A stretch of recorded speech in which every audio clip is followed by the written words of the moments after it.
ঐক্যমত্য কমিশনের সাথে জাতীয় নাগরিক পার্টির বৈঠক, মৌলিক সংস্কারে জোর। ডিসেম্বরের মধ্যে নির্বাচন চায় বিএনপি সহ 12 দল। সংস্কার ও বিচারের পরে নির্বাচনের দাবি জামায়াতের। ইতিহাস সেরা নির্বাচন করবে অন্তর্বর্তী সরকার, প্রতিশ্রুতি প্রধান উপদেষ্টার।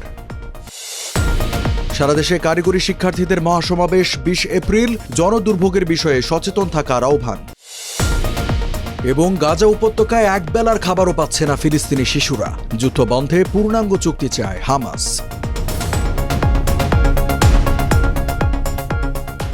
আমন্ত্রণ টিবিএস নিউজ অব দ্য ডেতে, সাথে আছে রঞ্জু ইফতেখার। এতক্ষণ দেখছিলেন সংবাদ শিরোনাম, এবারে জানাবো বিস্তারিত। আরেকটি ফ্যাসিবাদ স্বৈরতান্ত্রিক ব্যবস্থা বাংলাদেশে আসবে না, তার সব রাস্তা বন্ধ করেই সামনে এগোবেন বলে জানিয়েছেন জাতীয় নাগরিক পার্টি এনসিপির আহ্বায়ক নাহিদ ইসলাম। জাতীয় ঐক্যমত্য কমিশনের সঙ্গে এনসিপির বৈঠকের সূচনা বক্তব্যে তিনি এসব কথা বলেন। আজ শনিবার সকাল 10:30টার দিকে জাতীয় সংসদের এলডি হলে এই বৈঠক শুরু হয়।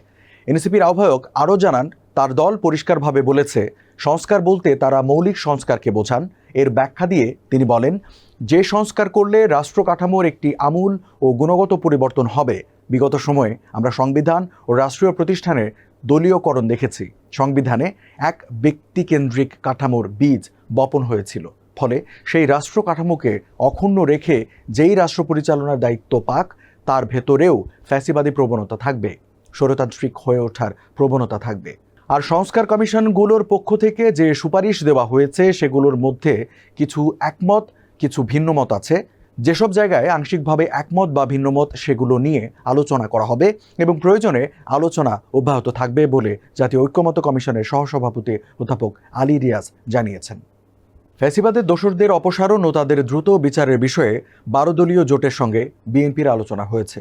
এসব বিষয় ও আগামী ডিসেম্বরে জাতীয় নির্বাচন সহ বিভিন্ন বিষয়ে আলোচনায় 12 দলীয় জোটের সঙ্গে একমত হয়েছে বিএনপি। 19 এপ্রিল শনিবার বিকেলে রাজধানীর গুলশানে বিএনপি চেয়ারপারসনের কার্যালয়ে 12 দলীয় জোটের সঙ্গে বৈঠক শেষে সাংবাদিকদের এসব কথা বলেন বিএনপির লিয়াজো কমিটির প্রধান ও বিএনপির স্থায়ী কমিটির সদস্য নজরুল ইসলাম খান। এদিকে যে কোনো নির্বাচনের আগে খুনিদের বিচার ও প্রয়োজনীয় সংস্কার বাস্তবায়ন নিশ্চিত করার দাবি জানিয়েছেন জামায়াতে ইসলামীর আমির ডাক্তার শফিকুর রহমান। লালমনিরহাটের কালেক্টরেট মাঠে জনসভায় প্রধান অতিথির বক্তব্যে তিনি এসব কথা বলেন। প্রধান উপদেষ্টার উদ্দেশ্যে ডক্টর শফিকুর রহমান বলেন, আমরা সুষ্ঠু নির্বাচন চাই, কালো টাকা ও পেশিশক্তির প্রভাবমুক্ত নির্বাচন আমরা দেখতে চাই না। প্রধান উপদেষ্টা অধ্যাপক ডক্টর মোহাম্মদ ইউনূস বাংলাদেশে 2025 সালের ডিসেম্বর থেকে 2026 সালের জুনের মধ্যে একটি অবাধ ও সুষ্ঠু নির্বাচন অনুষ্ঠিত হবে বলে Asian network for free election ANFREL-কে আশ্বস্ত করেছেন।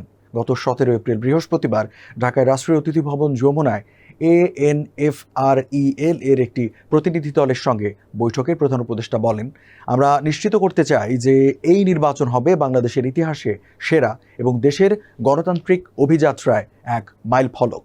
প্রধান উপদেষ্টার উপপ্রেস সচিব আবুল কালাম আজাদ মজুমদার গণমাধ্যমকে এসব কথা জানান।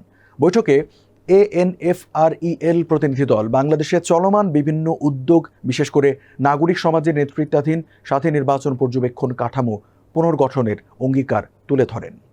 6 দফা দাবি আদায়ে এবার সারা দেশের পলিটেকনিক ইনস্টিটিউটগুলোতে মহাসমাবেশ করার ঘোষণা দিয়েছে বাংলাদেশ কারিগরি শিক্ষা বোর্ডের আওতাভুক্ত শিক্ষার্থীদের জোট কারিগরি ছাত্র আন্দোলন বাংলাদেশ। 19 এপ্রিল শনিবার দুপুরে রাইজ ইন রেড কর্মসূচি শেষে এই ঘোষণা দেন শিক্ষার্থীরা। বলেন, আগামীকাল রবিবার দেশজুড়ে তারা এই কর্মসূচি পালন করবেন, তবে এই কর্মসূচি ঘিরে যাতে কোনো ধরনের জনদুর্ভোগ সৃষ্টি না হয় সেদিকে শিক্ষার্থীদের সজাগ থাকার আহ্বান জানিয়েছেন কারিগরি ছাত্র আন্দোলনের কেন্দ্রীয় নেতারা। এর আগে 16 এপ্রিল বুধবার সকাল থেকে 6 দফা দাবি আদায়ে রাজধানীর তেজগাঁওয়ে 7 রাস্তা মোড় সহ বিভিন্ন স্থানে জড়ো হয়ে বিক্ষোভ ও অবস্থান কর্মসূচি পালন করেন পলিটেকনিক শিক্ষার্থীরা। ইসরায়েলের অবরোধ ও অব্যাহত বিমান হামলায় বিপর্যস্ত গাজা উপত্যকায় ফিলিস্তিনি শিশুরা এক বেলার খাবারও পাচ্ছে না। 17 এপ্রিল এক যৌথ বিবৃতিতে এমন অভিযোগ করেছেন 12টি প্রধান আন্তর্জাতিক সহায়তা সংস্থার নেতারা। তারা জানান, 18 মাস ধরে চলা ইসরায়েলি সামরিক অভিযান এবং গত মাসে আরোপিত সম্পূর্ণ অবরোধের কারণে গাজার মানবিক সহায়তা ব্যবস্থা সম্পূর্ণ ভেঙে পড়েছে। ভয়াবহ ও নির্বিচার বোমাবর্ষণের কারণে গাজায় চলাচল অত্যন্ত বিপজ্জনক হয়ে পড়েছে। এ অবস্থায় সেখানে কাজ করা ৪৩টি আন্তর্জাতিক ও স্থানীয় সহায়তা সংস্থার মাধ্যমে প্রায় ৯৫% তাদের কার্যক্রম স্থগিত বা সীমিত করেছে।